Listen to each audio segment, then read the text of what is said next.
홍해의 기적으로 400년 만에 노예살이에서 해방된 이스라엘이 진심으로 또 전심을 다해서 하나님께 찬양드렸습니다.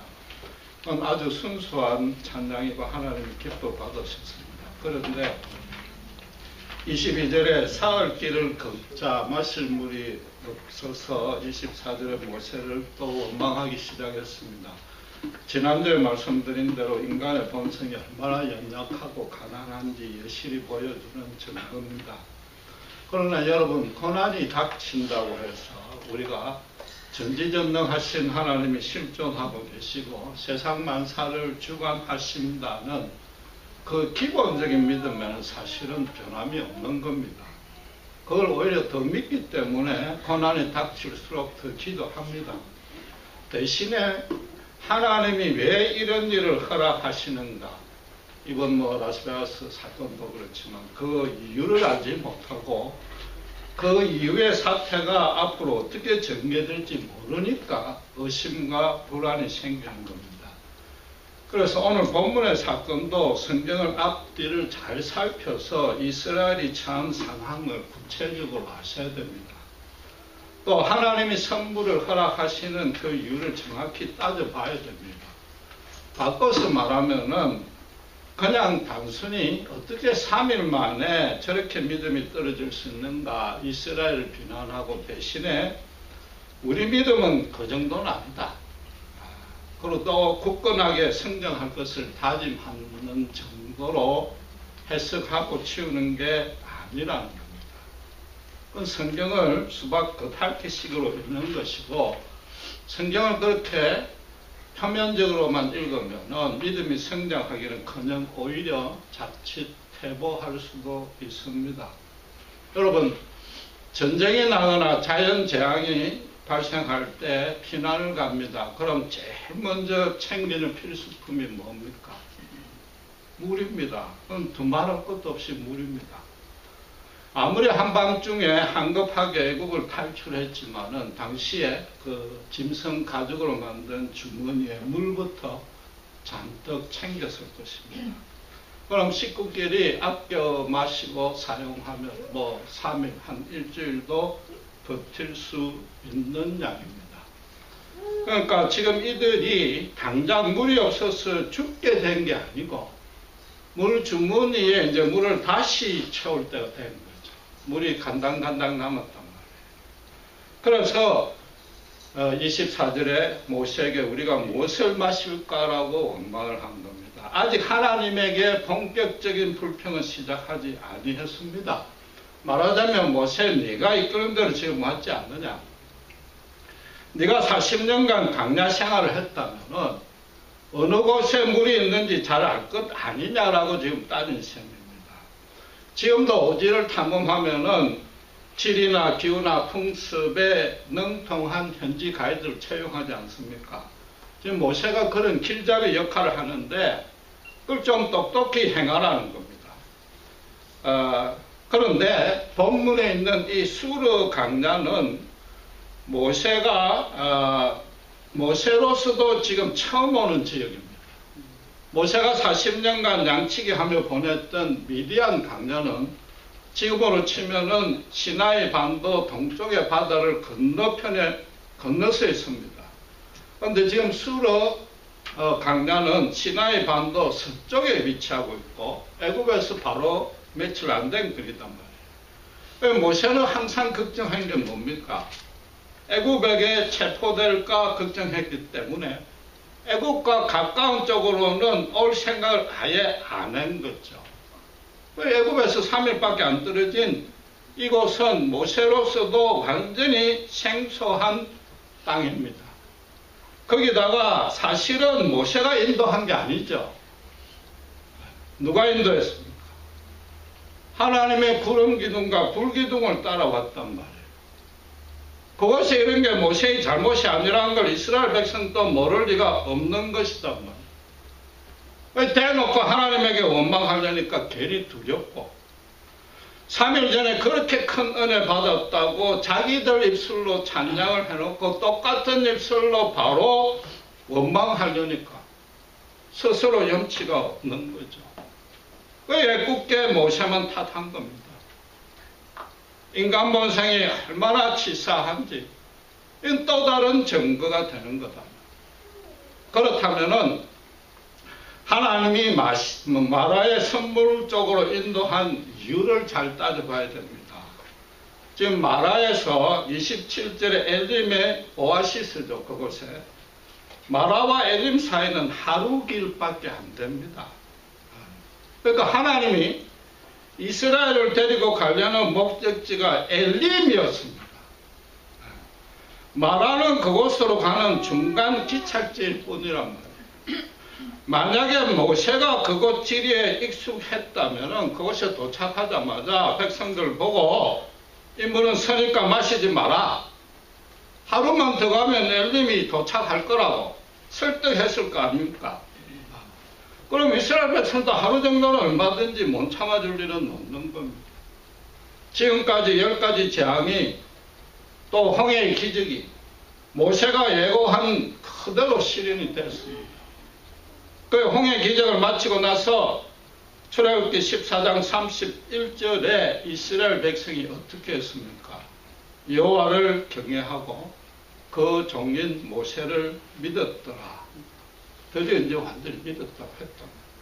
함께 큰 기쁨으로 하나님을 찬양한 게 바로 3일 전입니다.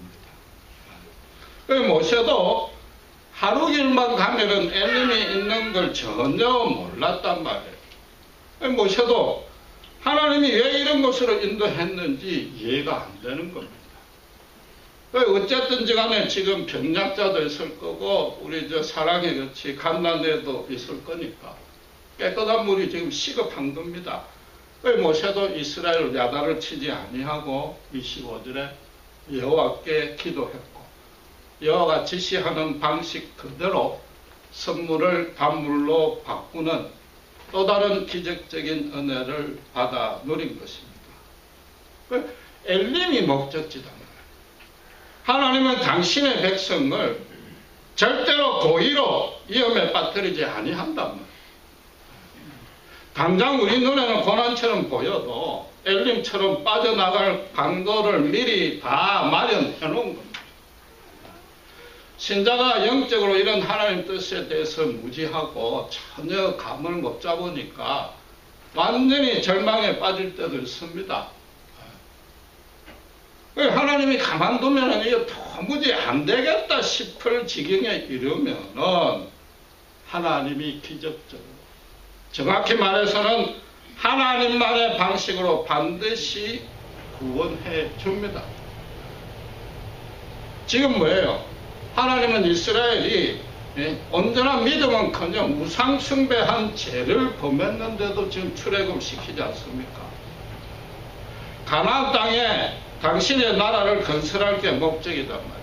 그러니까 이스라엘 백성들도 출애굽을 하면서 그거는 이제 알게 된 겁니다. 그러니까 하나님이 무슨 안락하게 풍요롭게 인도는 못할 망정 최소한도 무사하게 그곳으로는 인도하실 거라고 그들은 기대했고 철석같이 믿은 거단 말이에요.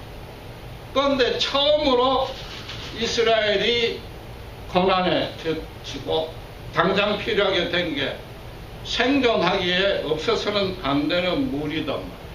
그걸 아예 마시지도 못하는 곳에 이끌어 왔으니까 하나님이 도무지 이해가 안 되는 거죠.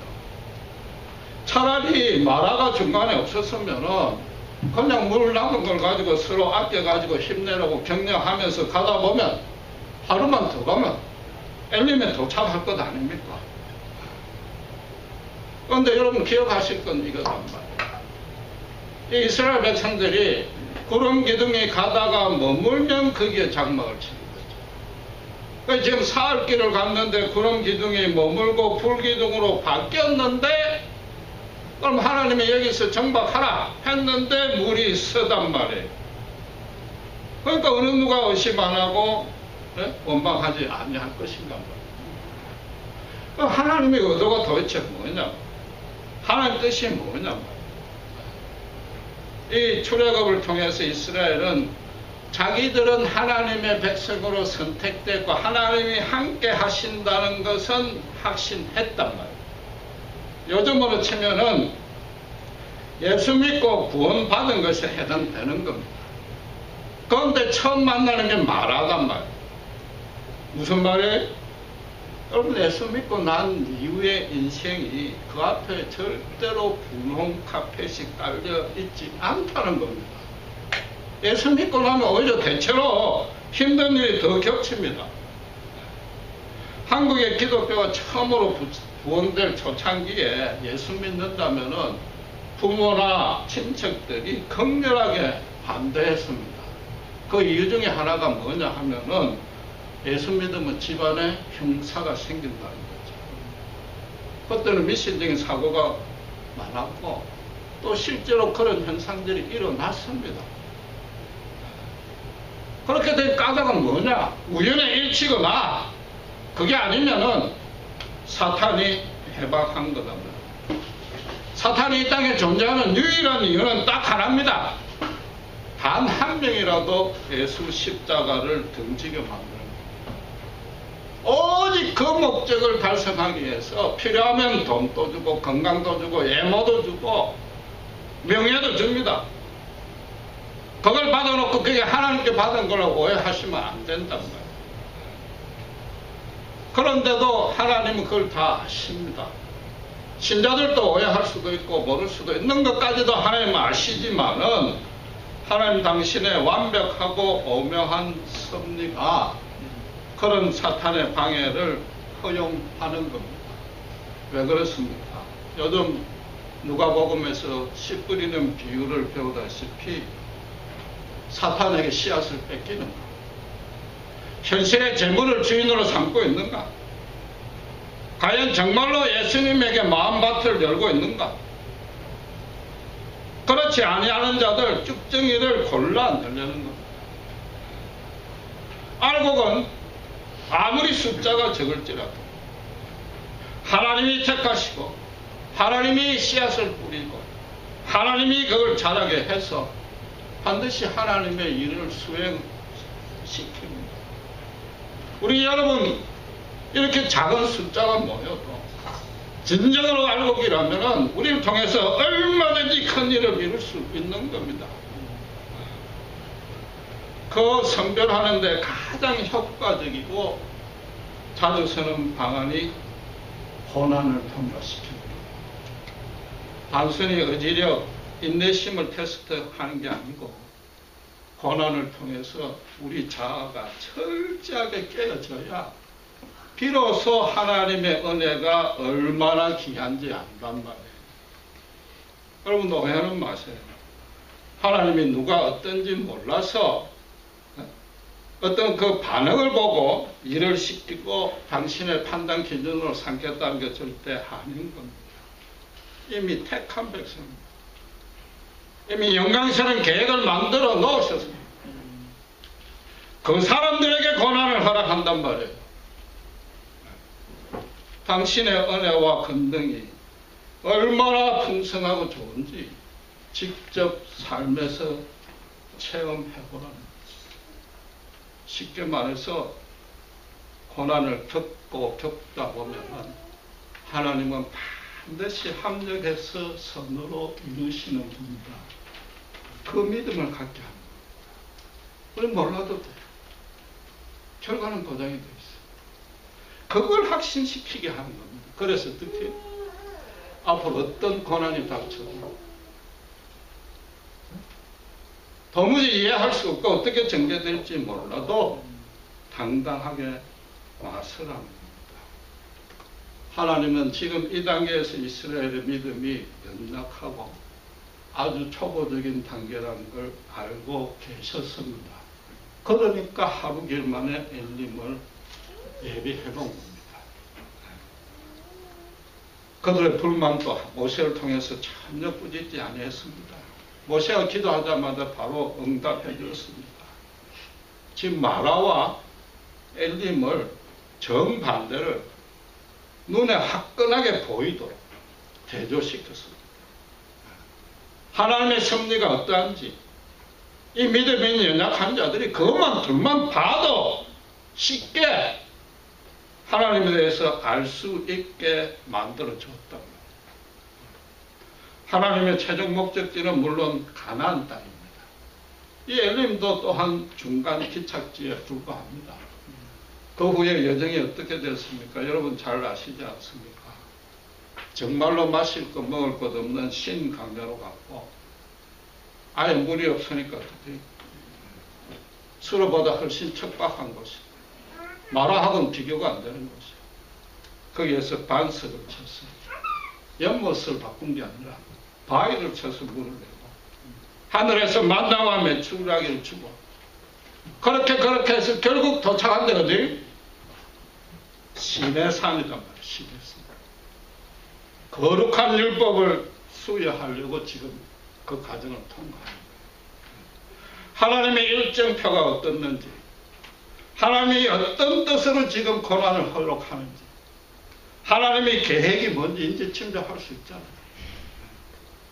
당신의 나라에 합당한 백성으로 만들기 위해서 믿음의 훈련소를 지금 통과시키는 게 보이잖아요. 그런데 그 결과가 너무나 불행하게도 가데스 바네아에서 하나님의 거역하는 걸로 결론이 나버립니다. 출애굽의 그 큰 은혜를 받고 강야의 반석에서 물이 나고 만나와 메추라기에 이르는 온데간데 없어져 버렸어요. 세상 어떤 민족도 누리지도 알지도 못한 그 큰 권능을 받고도 그랬다. 결국 뭐냐? 인간이란 한치 앞도 모르는 연약한 존재라. 그러니까 어떻게 돼요? 눈앞에 보이는 모든 고난, 문제에만 관심이 쏟아지는 거죠. 저부터도 그런 거예요. 그러니까 어떻게 돼요? 영적으로 근시안이지, 근시안. 하나님 뜻을 알 수가 없어요. 내가 보는 시야가 좁은데 어떻게 하나님 뜻을 알 수가 있어요? 그러니까 영적으로 어떻게 돼? 다시 착시가 되는 거죠. 착시. 그러나 여러분 그에 실망할 필요가 없습니다. 왜 그렇습니까? 하나님 절대 그들은 버려두지 아니했습니다. 하나님 뜻을 잘 분별하라고 성경을 주셨잖아요. 성경을. 마라에서 시내산까지, 그 다음 가데스 바네아 가나안까지. 그 이스라엘의 실패를 보고 하나님이 너희를 어떻게 다루는지 깨달으라고. 성경에 있잖아요. 성경에. 지금도 우리 성경을 읽는 우리가 영적인 근시로 봐서는 안 된다. 내 보고 싶은 구절만 보면 안 된다. 그럼 당연히 한 뜻을 모르고 영적 착시에 걸릴 수밖에 없는 겁니다. 오늘 본문도 사실은 그런 좋은 예입니다. 본문에서 여러분 어디에 초점을 두고 봅니까? 하나님은 모든 질병을 치료하기로 약속하신 하나님이고 실제로 죽게 된 것도 아니고 물이 남아있는데 그 완악한 이스라엘에게 선물을 단물로 바꿔주셨다. 치료하는 하나님이시다. 그런데 우리는 이스라엘보다 믿음도 좋고 열심히 믿고 기도하고 봉사하고 헌금했는데 왜 전혀 치료해 주지 않는가? 기적은 구약시대에만 있고 신약시대에는 없는가? 신약시대에도 기적은 많았는데 그렇다면 그건 아니고 그럼 내한테만 이런 나쁜 일이 생기는 겁니다. 왜 내한테 이런 일이 생깁니까? 읽고 싶은 부분만 읽은 거예요. 영적 근시예요. 본문에서도 영적 근시란 말이에요. 자세히 26절을 다시 한번 보세요. 뭐라고 되어 있습니까? 애굽에 내린 모든 질병을 내리지 아니하겠다고 했습니다. 애굽에 내린 질병. 그럼 10가지 재앙 중에 이나 독종으로 된 전염병을 내리지 않겠다 이 말입니다. 하나님이 고쳐주신다는 그 치료의 하나님의 개인적인 모든 질병을 고쳐주겠다는 뜻은 그 안에 전혀 없단 말입니다. 그 전에 또 뭐라고 조건을 달았습니까? 모든 규례를 지키면 그렇게 해주겠다. 병을 낫겠다고 기도하는 게 응답받을 수 있는 자격은 하나님의 모든 규례를 지켜라. 만약 규례를 안 지키면 아무리 기도해도 고쳐주지 않겠다고 성경이 지금 분명히 선언하잖아요. 물론 우리 가운데 하나님의 모든 규례를 지킬 자는 없습니다. 그렇다고 해서 하나님이 아무리 기도해도 질병을 안 고쳐주는가? 그건 절대 아닙니다. 신유의 은사를 받은 자만 찾아가서 일부러 기도받아야 되고 크리스찬 샤머니즘적인 걸 옹호하는가? 그럴 리도 없단 말이에요. 하나님은 당신이 필요하다고 그리고 특별한 목적이 있을 때 신자의 조건, 자격, 심지어 믿음도 고쳐주지 아니하고 보지도 아니하고 하나님이 얼마든지 고쳐주십니다. 지금보다 더 큰 기적으로 고쳐준단 말이에요. 우리 그걸 모르니까 더더욱 질병이 있으면 뜨겁게 간절히 기도해야 되는 겁니다. 여러분 죄송하지만은 그 산 정인이 바로 저희이지 않습니까? 기도해서 나은 거죠. 본문에도 그런 하나님만의 특별한 뜻이 있단 말이에요. 26절에 모든 규례를 지키면 그렇게 해주겠다고 그랬는데 여러분 아직 시내산에 도착을 안 했습니다. 그렇죠? 그러니까 아직까지 율법을 모른단 말이에요. 그런데 지금 어떤 규례를 지키면 그렇게 해주겠다는 거예요. 25절 끝에 다시 한번 보세요.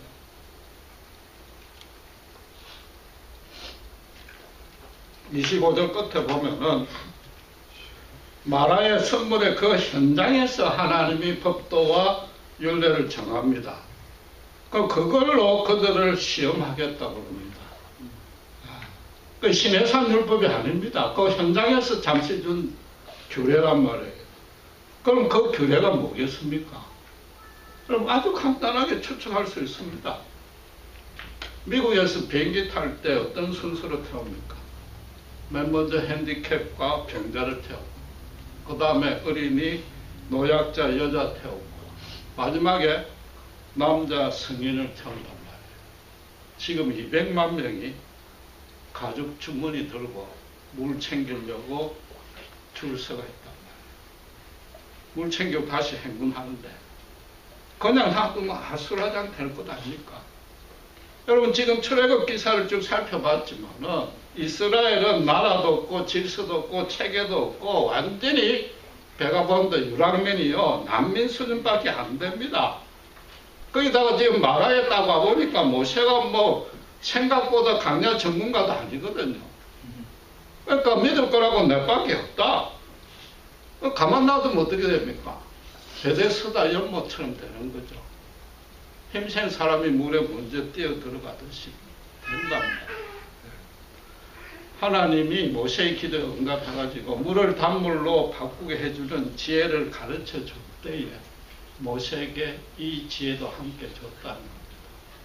물을 배분하는 순서를 가르쳐 주고 그대로 하는지 시험해 보셨단 말이에요. 그 이스라엘과 모세가 그 하나님 주신 그 잠시만에 아주 짧은 간단한 규례를 잘 지킨 것 같습니다. 그러니까 엘림으로 인도했죠.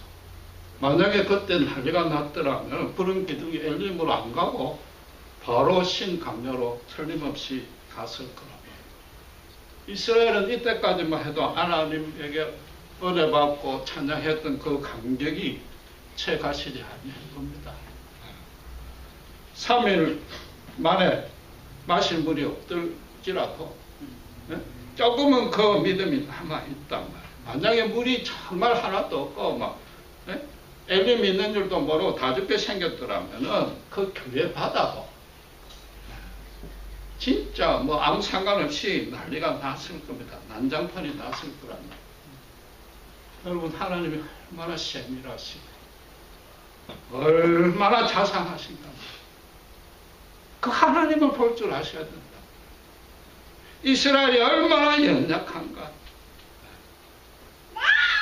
인간의 본성이 얼마나 초라하고 가난한데 그 지금 이스라엘이 처한 여건 사정에 딱 맞춰가지고 그들에게 믿음을 심어주고 자라게 해주고 있단 말이에요.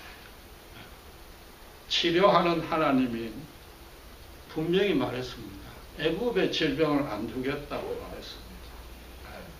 지금 마라 사건으로 비교하면은 그 교회가 시험에 통과한 거로 비교하면은 공동체 안에 서로 사랑으로 섬기지 아니하면 공동체 전체에 벌로 전염병을 내리겠다 이 말입니다.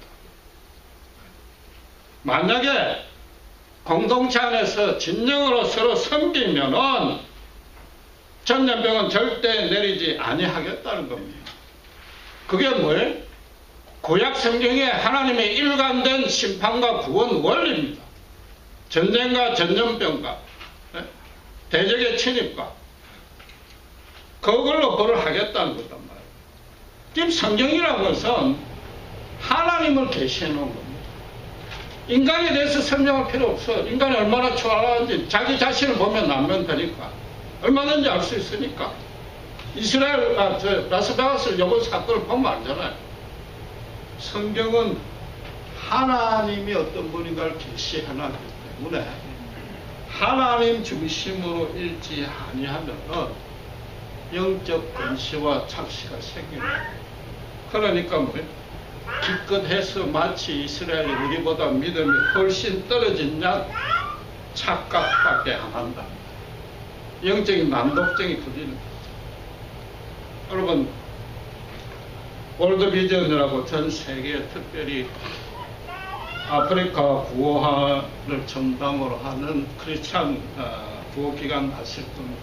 그 홈페이지에 들어가 보면 유엔의 통계를 인용해 놨는데 지금도 전 세계에 5살 미만의 어린이가 오염된 물을 먹는 바람에 1000명씩 죽는다.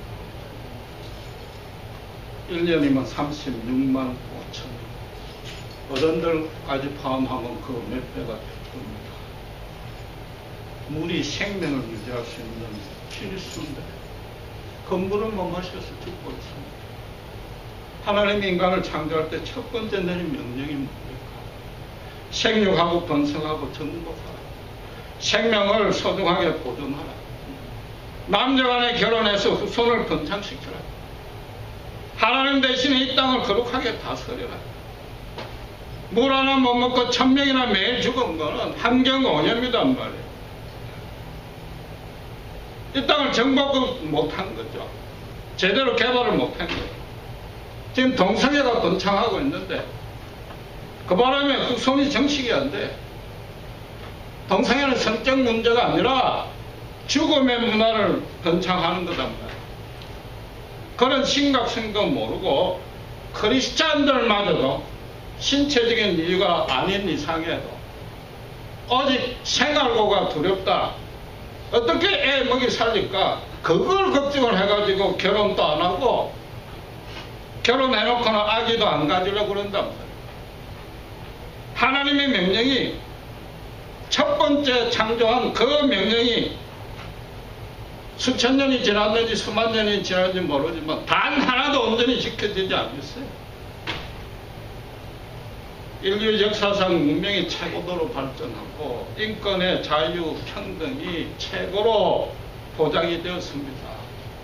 사람들은 도덕적으로 지금 최고 진보됐다고, 진화했다고 자부합니다. 그런데 한쪽에서는 로봇 가지고 얼마든지 편하게 아무 일 안 하고 살 수 있는가 하면은 지구 반대편에는 마라의 성분을 마시고 그것밖에 없습니다. 하루에도 1000명씩 세상 구경 제대로 못하고 지금 사랑이 같은 데가 1000명씩 죽어간다. 하나님 사랑도 알지 못하고 그 원인이 뭡니까? 아프리카가 미개해서 그렇습니까? 하나님 몰라서 그렇습니까? 물론 그럴 수도 있지만 지금은 그걸 고칠 돈이 없는 거죠. 재력이 없고 인력이 없는 거죠.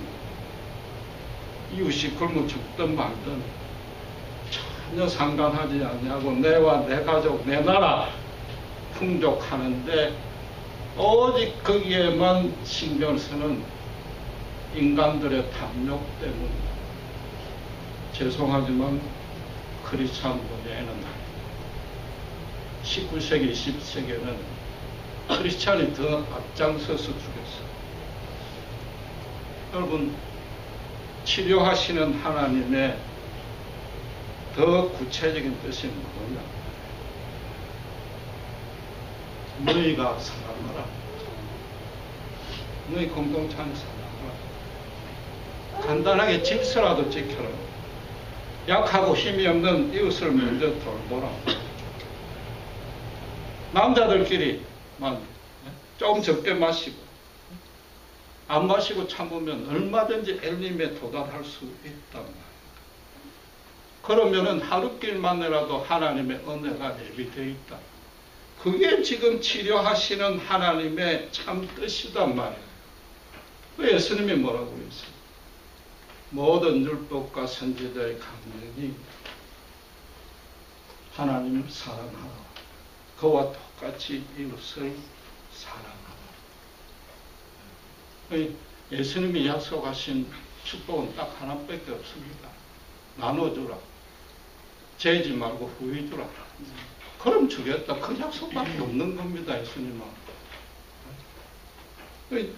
치료하는 하나님은 너희가 서로 섬겨서 너희끼리 치료하라. 그 뜻입니다. 너희끼리 치료하라. 아담이 타락한 이후에 이 피조 세계는 하나님의 저주를 받아서 가시덤불을 매일 수밖에 없습니다. 인간의 죄 때문에 저런 게 생깁니다. 하나님은 몰라서 저런 일이 생기는 겁니다. 선물을 단물로 바꿀 책임이 인간에게 있단 말이에요. 타락까지 때문에 챙길 필요 없습니다. 예수님까지 갈 필요 없어요. 창조 당시에 맨 먼저 준 명령이단 말이에요. 25절에 이스라엘 백성에게 시험했다는 그 시험이 오늘날뿐만 아니라 모든 세대의 크리스찬에게 해당되는 겁니다. 저와 여러분에게 이 시험이 있단 말이에요. 여러분이 저나 통과할 자신이 있느냐? 이게 얼마나 심각한 얘기인지 모른답니다. 그냥 치료만 해주는 하나님 거기에 신경을 써둘 일이 아니란 말이에요. 이 시험에 우리가 통과 못하면 어떻게 되는 거예요? 하나님이 우리와 함께 하지 아니하는 거고 우리의 삶이 계속 마라의 선물을 마실 수밖에 없단 말입니다. 그 후에 이스라엘이 겪은 게 바로 그걸 증명하잖아요. 25절을 다시 보시면은 규례를 왜 제정한다고 되어 있습니까? 그들을 위하여 제정하는 겁니다. 공동체의 유익을 위해서 함께 하는 겁니다.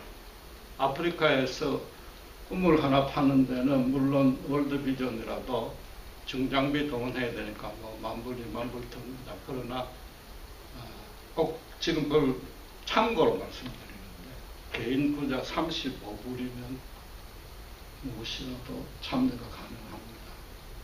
그게 뭐 몇십 명 모이면 작은 마을에 우물을 파줄 거 아니에요. 그런데 지금 교회들이 어떻게 하고 있습니까? 여호와 라파 치료하시는 하나님을 마치 주문처럼요. 교회 안에 모여가지고 새벽마다 내 병 고쳐달라. 내 병 고쳐달라. 내 부자 되게 해달라. 그걸 뜨겁게 눈물로 기도하는데 그걸 좋은 믿음이라고 가르치고 있단 말이에요. 예수님이 그 안에 함께 하시게 되는 당연히 기도는 해야죠. 그런데 절대 그건 좋은 믿음이 아니란 말이에요. 여호와 라파의 참 뜻도 아니란 말이에요.